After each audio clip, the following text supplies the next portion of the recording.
when we came together as a class, no one knew anybody. It was a filling out process.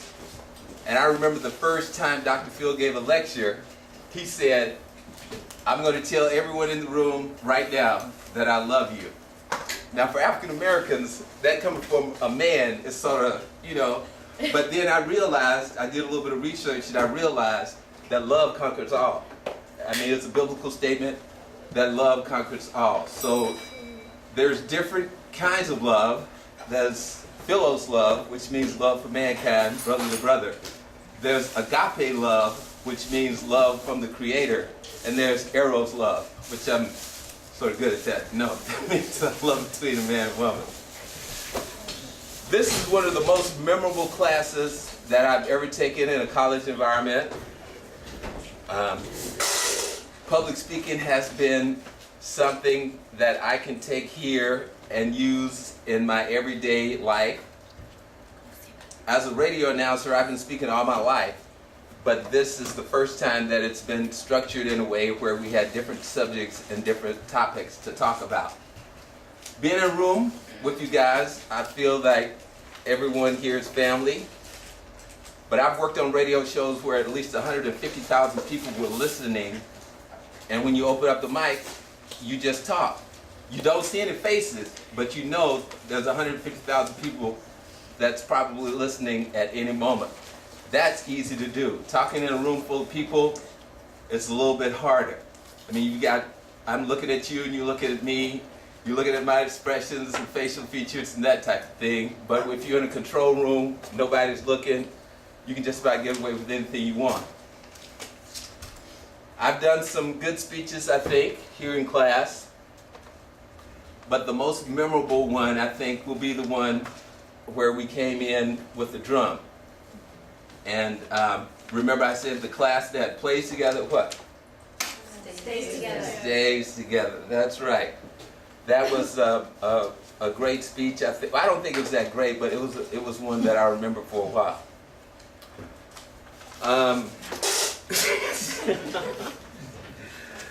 Sorry for that. To keep the ball rolling, to keep everything going, I wanted to thank all my classmates. I wanted to thank everybody here for being such a great part of this class.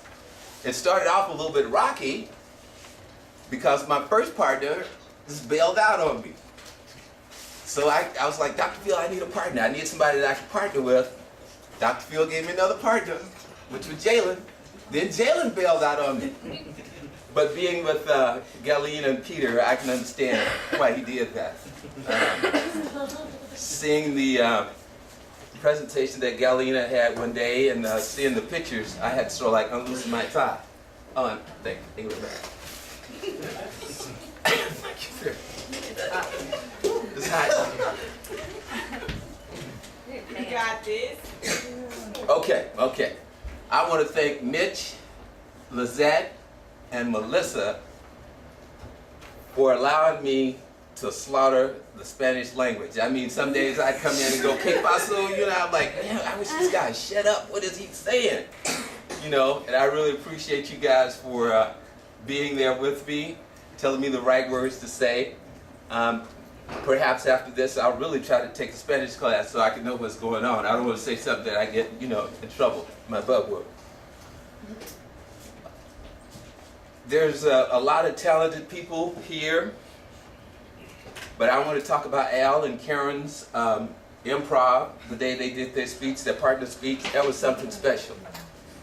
And being a former talent for an organization called Terry Productions, she did 10 Things I Hate About You, the movie at Stadium. She did Rose Red, Prefontaine, and a lot of other things. I can remember going up for, I think it was a Washington Mutual Savings Bank commercial. And all I had to do in the commercial is get in a limousine, go around the corner, come back and park in front of the Bay Theater. So as the limo parked, we would jump out of the limo and there'd be people with cameras, just the flash bulbs and stuff like that. And this guy, Pat Cashman, he works at KJR. He has a son that works in the radio business too. He came up and said, well, what do you think of Washington Mutual Savings Bank? I mean, it's been a while ago because Washington Mutual is gone. But all I had to say was, it's the best banking institution in the state of Washington right now. Fast, friendly service. I'd really recommend this bank to all my friends. They gave me $2,500 just to say that. And I'm like, hey, maybe if I can really grasp this public speaking, I might be able to get back in that and take up where I left off at. This is real hard today because I think I made a lot of friends here, and this is probably the last speech for me in the class. But I wanted to talk about Jody and tell her that I never liked that song, Down the Mississippi to the Gulf of Mexico. I never liked that song. But after thinking about it for a while, I know that I can add new lyrics, like the oily alligator in the Gulf of Mexico, because they got oil down there everywhere. So that might be a hit, might be coming up.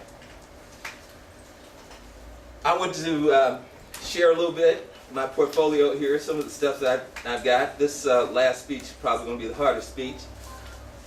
But some of my thoughts for the week were, week one, it was let's get going, and yes we can. I felt pretty good about coming back in. As some of you folks know, this is my second time here.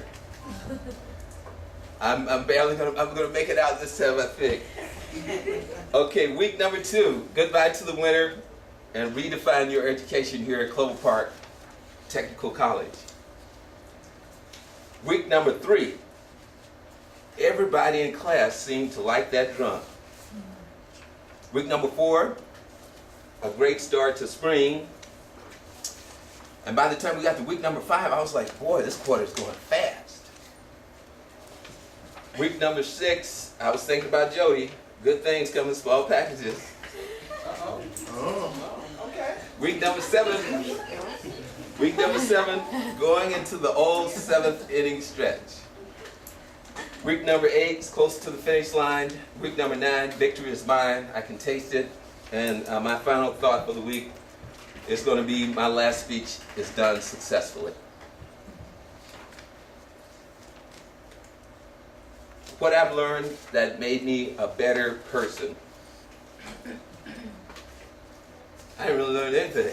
A better person. But I've learned to research, learn to make an outline, learn to get your opening statement, talk about your body, and do a conclusion. I've learned to at least get a great outline and write a great speech, even if I can't deliver it the way I want to yet. Okay, some humorous stories. All you guys heard the story about me in the fraternity when they put the syrup on the floor and I slipped. But I don't know if I should tell you this, but I thought about it. I'm going to tell you anyway. Back during the 80s, what happened? Who? Oh, Dr. Phil's recording? Okay. Okay, back in the 80s, you know how it is sometimes, folks, when you go in the store and people follow you around and stuff like that, and you don't really know what's going on? Well, we found something that worked for us. I had a friend named Jeff. He was a white guy. We'd all go to the liquor store, about 4 or 5 of us, and the people would follow me and a few more people around the store, and they never realized that liquor was missing because they could see us taking it.